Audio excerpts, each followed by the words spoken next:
I won't date a woman who did not have her father there ever. I will never do it because, like, especially now as a father of a girl, I understand how impactful that love is. And I understand, like, the way my daughter looks at me, she will never look at no one else that way, not even her own mother. Welcome back, or welcome to Uncle ABL, and in today's video we're talking about dating women without fathers.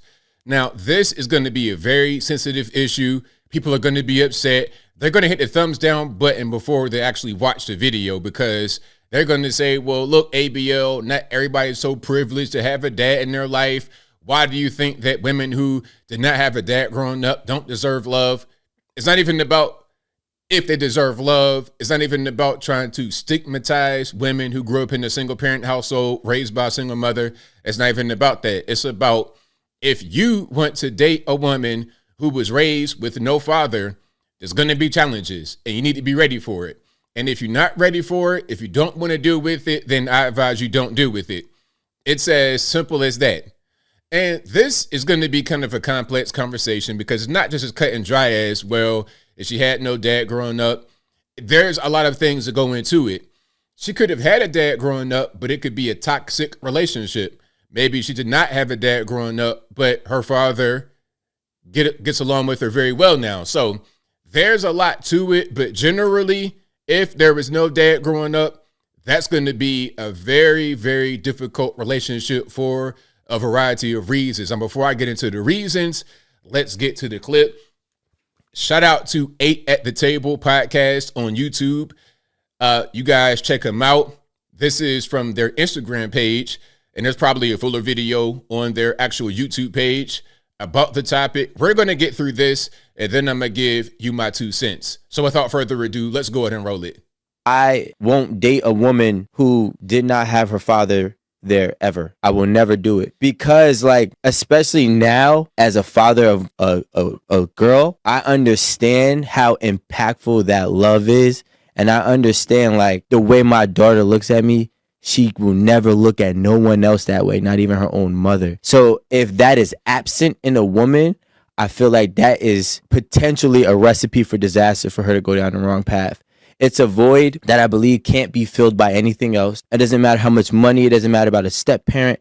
It doesn't matter how good it is. It's something that is empty, that she may never know that it's empty, but it's an emptiness within inside that has a lot of potential to be detrimental to that person's character in day-to-day life. And I don't want to take on that burden dealing with that, because I know that there is nothing that I can do to help fill that void. Being a woman that was raised by my mother, and, my dad was around when I was a kid, but once he did get incarcerated, it just sucks that you could say that basically a woman that was raised by just her mother she doesn't deserve the love from a man. Yeah, she didn't have that man that protect. That's basically what you're saying. Like, I didn't say it. Hey, man, just saying, I said this man, and that's fine. But it sucks that men would look at a woman like that because she was raised by her mother. Because I think of the outstanding job my mother did with me and how she made sure that she provided tremendously, and I had great male role models around me. I won't date a woman. Okay, so that's a video right there. Again, shout out to 8 at the Table podcast on the YouTube. There's a lot I want to say. Now, the woman at the end, that's kind of what I thought I would get from some people on this video before they actually heard me out, because it's an automatic defensive mechanism. Well, I was raised by a woman and I turned out fine. Why don't you think I deserve love? It's not even about that. It's about, there are some things that a woman must get from her father growing up. And if she didn't have it, there's going to be some challenges. One of the main things is being able to get along with her. You want to be the man, you want to be the leader, you want to be the head honcho in your household, and you want to try to set certain parameters, set certain rules and barriers. These are things that your potential wife, your girlfriend, has never had before from a man. She's never had that. So when you come along trying to do it, how are you going to make that happen? It's going to be a battle. It's going to be a constant struggle. It's like trying to learn English when you're already 35 years old. You might be able to do it, but it's much easier and much more natural when you are a child, when you're a baby, having that be your very first language. And when you're talking about matters of the heart and living together and not one but two people plus kids and everybody else getting along. It's not so simple as a journey you do by yourself, like learning a language, learning how to read, learning how to write. Two people getting along with each other, and the woman having to kind of humble herself and change herself is kind of hard. You've developed a personality without ever having a father in the house, but dealing with just women normally as authority figures. When a man comes in as an authority figure of sorts, you don't know how to deal with it. There's going to be conflicts there. You guys may get along, okay, but how long is it going to last? And the one thing I was trying to get to earlier, sometimes it's not just about was there a dad there growing up. It's also about, okay, there might have been a dad there growing up, but how was the father? Was the father a good father? Was he on drugs? Was he an alcoholic? Was he beating the mother?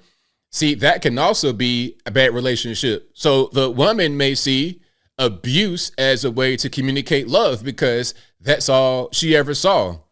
Or maybe the father was not able to actually lay down the rules. The mom was the authoritarian and she didn't respect it. I've come across that where the woman didn't respect her father, who she grew up with her entire life. Her parents had been married the entire time and still married 50 years or whatever the case may be. She doesn't respect the father because the mom walked all over him.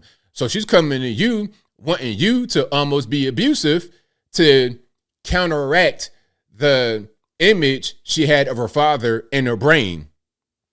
And then there's women who did not have a dad growing up, who may have been able to reconcile with their father later and they have a great relationship.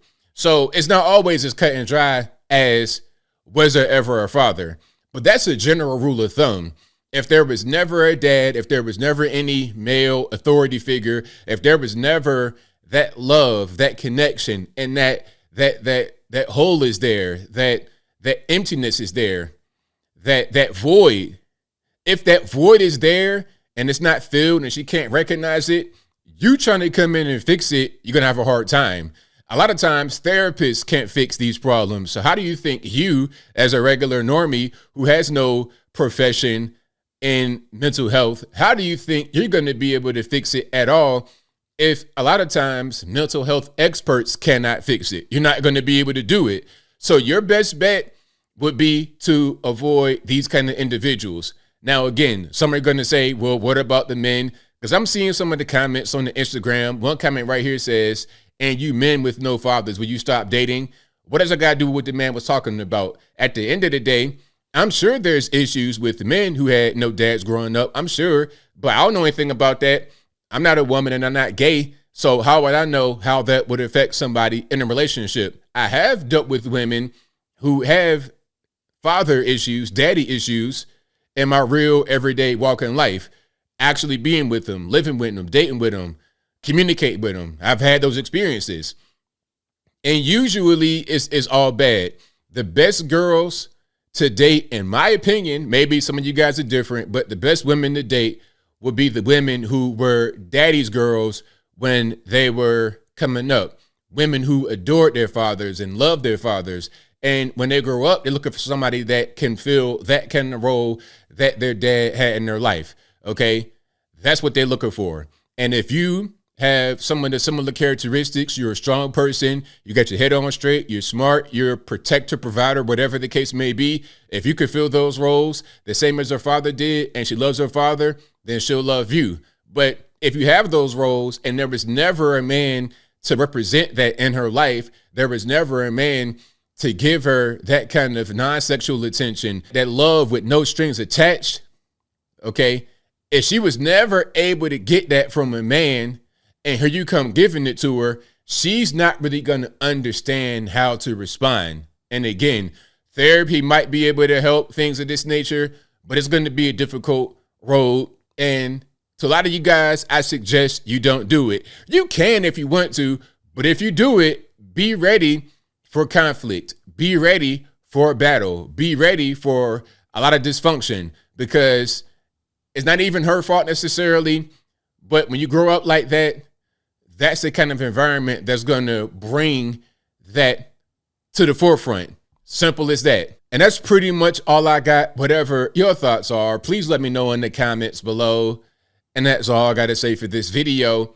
If you like what you heard, please comment, rate, share, and subscribe. Peace.